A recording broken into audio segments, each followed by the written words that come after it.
एक बार फिर आप सभी का मेरे चैनल पर स्वागत है। आप मुझे फेसबुक चैनल पे और यूट्यूब चैनल पर physics@रमेश ठाकुर को भी फॉलो कर सकते हैं। आप सभी कैसे हैं? आज मैं एक नया वीडियो लेके आ रहा हूं जिसमें आपको मैं म्यूचुअल इंडक्शन कैसे होती है, ये क्या होती है। Mutual induction is the phenomenon by virtue of which an induced EMF is produced in a coil when magnetic flux linked with the neighboring coil changes।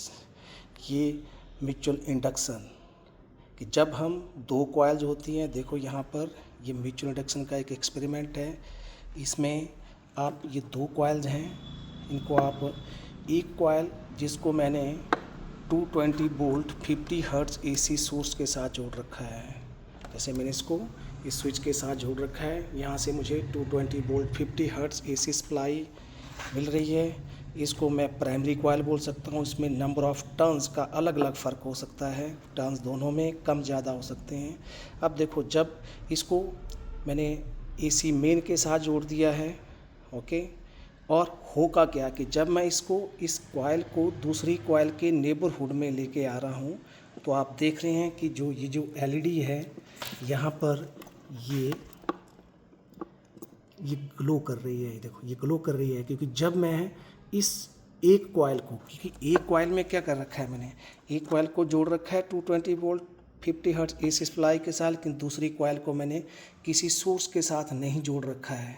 और इसमें एक एलईडी लगा रखी है कि जिससे कि जब इसमें करंट आएगा तो ये एलईडी ग्लो करेगी। इसका मतलब है कि इस कॉइल में कोई सोर्स मैंने जोड़ नहीं रखा है।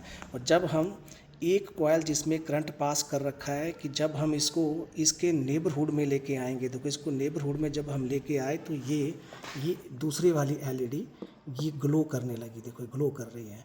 इसका मतलब है कि जब आप ये इसको इस तरह से समझिए कि जब हम कंडक्टर में करंट पास करते हैं तो करंट के पास करने से उसके नेबरहुड में मैग्नेटिक फील्ड पैदा करती है, करंट मैग्नेटिक फील्ड पैदा करता है, जो कि सबसे पहले ऑरस्टेड ने 1820 में ऑरस्टेड ने इसको एक्सपेरिमेंट ये नोटिस किया था। और उसने बताया था कि जब उसने क्या किया था कि एक मैग्नेटिक कंपस के ऊपर और नीचे कॉइल रखी, वायर रखी, उसमें करंट पास किया। जब करंट पास किया तो मैग्नेटिक कंपस में डिफ्लेक्शन आई थी।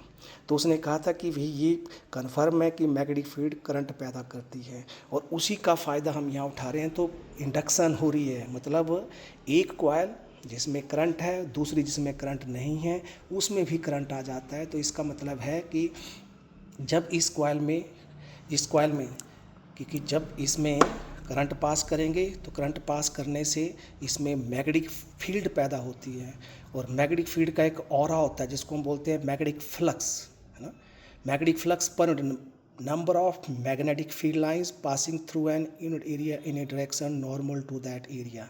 तो हम इसमें क्या करेंगे कि फ्लक्स जब चेंज करेगा और जब उस मैग्नेटिक फ्लक्स में दूसरी कॉइल चेंज करेगी, और जब फ्लक्स चेंज करेगा तो according to Faraday's law of electromagnetic induction, whenever magnetic flux linked with a coil changes, induced EMF is produced in it, which lasts as long as magnetic flux linked with the coil changes। इनके जब इसमें coil में flux change करेगा तभी induction होगी।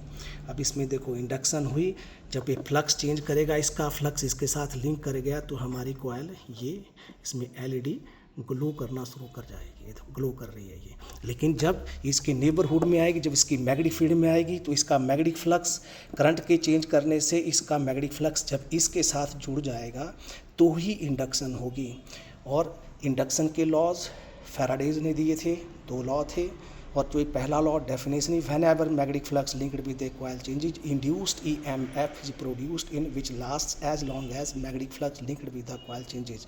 और induction दो तरह की होती है, एक सेल्फ इंडक्शन, एक म्यूचुअल इंडक्शन। हम कहें तो जब इस कॉइल में करंट पास कर रहे हैं तो इस कॉइल में भी करंट की वजह से मैग्नेटिक फ्लक्स चेंज कर रहा है, और वो मैग्नेटिक फ्लक्स इस कॉइल के नंबर ऑफ टर्न्स पे डिपेंड करता है। अगर दोनों कॉइल के टर्न, इसमें टर्न कम है और इसमें टर्न ज़्यादा है, तो इसमें ज़्यादा इंड्यूस्ड ईएमएफ और इंड्यूस्ड करंट पैदा हो सकता है। और इसी को हम आजकल जो एलईडीज़ हैं वो म्यूचुअल इंडक्शन के आपके इंडक्शन के प्रिंसिपल्स के ऊपर ही काम करती हैं। उनको बहुत कम करंट चाहिए होता है, मतलब उसी करंट से ज़्यादा, मतलब बहुत कंजप्शन बहुत कम होती है इस फिनोमेना को हम यूज़ करके। और दूसरा हमने कहा था कि जो इंड्यूस्ड ईएमएफ होती है वो डिपेंड करती है कि at what rate the flux changes in the coil. तो epsilon is equal to induced EMF produce is equal to N D phi by D T, मतलब rate of change of flux with respect to time and the number of turns. तो it's the number of turn that makes the difference. Current कम ज़्यादा हो सकता है, जैसे आपका transformer, कल मैंने बताया था, जैसे ट्रांसफार्मर म्यूचुअल इंडक्शन के प्रिंसिपल के ऊपर ही काम करता है, तो उसमें प्राइमरी की कॉइल्स कम होती हैं और सेकेंडरी की कॉइल ज़्यादा होती हैं स्टेप अप ट्रांसफार्मर में, और स्टेप डाउन ट्रांसफार्मर में प्राइमरी की कॉइल ज़्यादा टर्न्स ज़्यादा होते हैं और सेकेंडरी के टर्न्स कम होते हैं। तो और म्यूचुअल इंडक्शन और सेल्फ इंडक्शन दोनों का यूनिट हेनरी होता है, और फ्लक्स का यूनिट वेबर होता है, और एसआई और सीजीएस होता है, मैक्सवेल होता है, और एक वेबर में 10⁸ मैक्सवेल्स होते हैं। तो इस तरह से आप ये म्यूचुअल इंडक्शन एक छोटा सा एक्सपेरिमेंट है, जिससे हम इंडक्शन से हम क्या करते हैं कि इंडक्शन के प्रिंसिपल से हम करंट को बढ़ा भी सकते हैं, करंट को घटा भी सकते हैं, वोल्टेज को घटा भी सकते हैं, वोल्टेज को बढ़ा भी सकते हैं। That's why exactly what we are doing in transformer. In transformer what we do basically we change low voltage at high current into high voltage at low current and vice versa. तो ये possible है।